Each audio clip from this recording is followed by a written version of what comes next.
بسم الله الرحمن الرحيم، والصلاة والسلام على أشرف الأنبياء والمرسلين سيدنا محمد وعلى آله وصحبه أجمعين. أخبار مهمة إن شاء الله في الفيديو ده، أخبار الناس كلها بتتداولها على السوشيال ميديا، وعلى الأخبار كلها اللي ليها علاقة بالكرة والرياضة المصرية.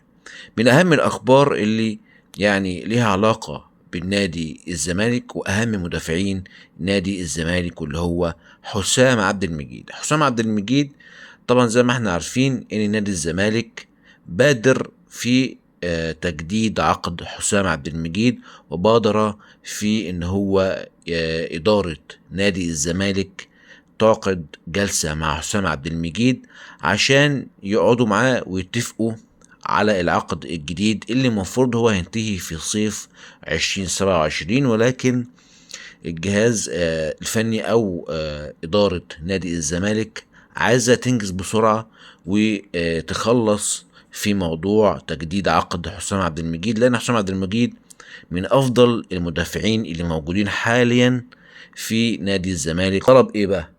حسام عبد المجيد كان بياخد 1.5 مليون جنيه في السنة. بعد كده اشتكى الراجل، قال لك لا، ده انا مرتبي او الفلوس اللي انا باخدها مش مبالغ عالية، عايز ازودها. طيب قالوا له خلاص هتاخد 10 مليون جنيه. اشتكى تاني لحد ما هو حاليا بياخد 12 مليون جنيه في السنة. طيب طلب حسام عبد المجيد ان هو ياخد 40 مليون جنيه في السنة عشان يجدد عقده مع نادي الزمالك. طيب 40 مليون جنيه طبعا يعني مبلغ كبير جدا.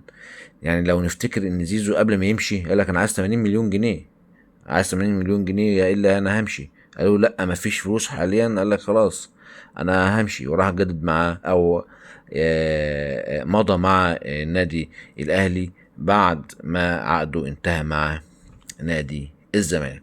طبعا الكل متخوف داخل نادي الزمالك ان يحصل نفس السيناريو اللي حصل مع زيزو وينتقل حسام عبد المجيد، يعني خصوصا ان الناس كلها او الاخبار كلها رابطه حسام عبد المجيد بانتقاله للنادي الاهلي في حاله ان لم يجدد عقده بالمبلغ اللي هو طالبه مع نادي الزمالك. هيحصل ايه او هيعمل ايه نادي الزمالك عشان يجدد مع حسام عبد المجيد؟ هل هيوافق بال 40 مليون جنيه؟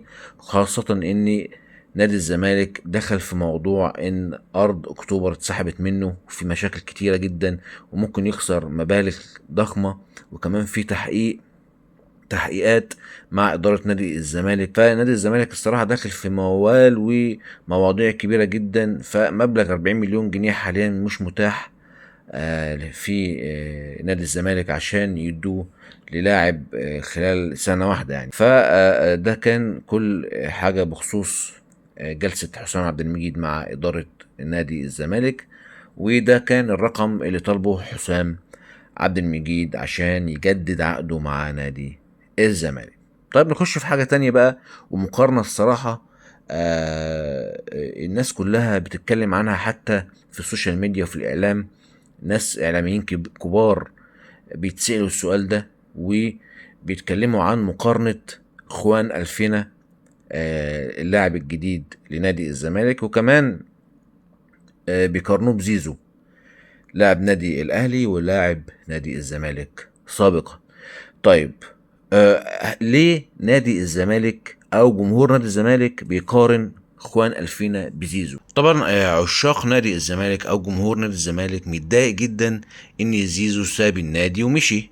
تمام، مشي بقى عشان هو عايز بطولات، كان عايز فلوس، النادي ما سواقوش كويس. المهم ان هو ساب النادي ومشي، وده مضايق الناس كلها، مضايق الزمالكاويه كلهم، لان هو ده كان افضل لاعب في نادي الزمالك، وده كان الركيزة الأساسية اللي كانت تشكيلة نادي الزمالك بتتأسس عليها وبترتكز عليها. فإن هو يمشي ويروح نادي الأهلي، فدي كانت الكارثة الكبرى اللي مضايقة كل جمهور نادي الزمالك حتى الآن. عشان كده هم بيحاولوا يقارنوه ما بينه وما بين خوان ألفينا. تمام، وعايزين يحلوا خوان ألفينا في نظرهم عشان يقللوا من الحزن اللي هم فيه على زيزو. طيب احنا لو جينا بقى واقعيا كده بورقة والقلم وقارنا ما بين خوان ألفينا وزيزو، ونشوف هل فعلا اخوان الفينا افضل من زيزو ولا مش افضل من زيزو. طيب اول حاجه اخوان الفينا عنده 22 سنه وزيزو 29 سنه. طب في يعني في السن طبعا اخوان الفينا لسه عنده مستقبل كبير في كرة القدم، واكيد لسه مستواه هيبقى افضل واحسن يعني مع الوقت ومع الممارسة ومع الخبرة. طيب بيلعب فين بقى اخوان الفينا؟ بيلعب جناح ايمن. طيب وزيزو بيلعب جناح ايمن او يعني يمين او شمال، يلعب في اليمين او يلعب في الشمال عادي مفيش مشكله. يعني هو يعني اكتر الاوقات كان بيلعب يمين، مع ان هو ما بيلعبش بالشمال، بيلعب باليمين، بس بيرفع اوفرات يعني سريع بيعرف يعدي، فخطورته كانت بتبقى موجوده في اليمين. وممكن يلعب شمال برضه عشان يكسر بيمينه ويشوط، تبقى الكرة على يمينه لو بيلعب على الشمال، فبيلعب جناح ايمن او ايسر يعني يمين او شمال. طيب اخوانا الفينا بيلعب بشماله فقط، يعني هو بيلعب بشماله، بيخش على من جهة اليمين بيكسر ويلعب بشماله زي شيكابالا بالظبط. يعني انت لو ركزت معاه على الشمال، على رجله الشمال، مش عارف يشوط، مش عارف يعدي. تمام. طيب زيزو بيلعب خط نص وصانع العاب، يعني بيلعب جناح وبيلعب جناحين شمال او يمين، كان بيلعب خط نص وصانع العاب، يعني بيلعب في الثلاث اماكن. اخوان الفينا سريع برضو، زيزو سريع. اخوان الفينا مهاري كمان، زيزو مهاري. طيب اضافة الى ذلك ان زيزو بيلعب بالراس، يعني بيلعب بالراس، بيلعب براسه، بيجيب اهداف براسه. كمان زيزو بيلعب ضربات ثابتة، كمان بيلعب ضربات رأسية. تمام، دي قلناها. كمان بيلعب ضربات جزاء وبيلعب ضربات ركنية. يعني زيزو تحس ان هو لاعب مكتمل، سريع مهاري، بيلعب بالهيد، بيلعب خط النص يمين شمال، بضربات ثابته، بيلعب ضربات جزاء، كل شيء. تحس ان هو لاعب متكامل. طب تيجي بقى الخوان الفينا ما فيش الكلام ده، ما بيلعبش ضربات ثابته، ما بيلعبش ركنيات، ما بيعرفش يرفع كويس.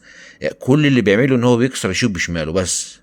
ممكن مهاري، يعني مهاري برضو شويه، مهاري سريع، يعني الثلاث حاجات هو متميز فيها. لكن زيزو تحس ان هو لاعب متكامل، بيلعب كل حاجه.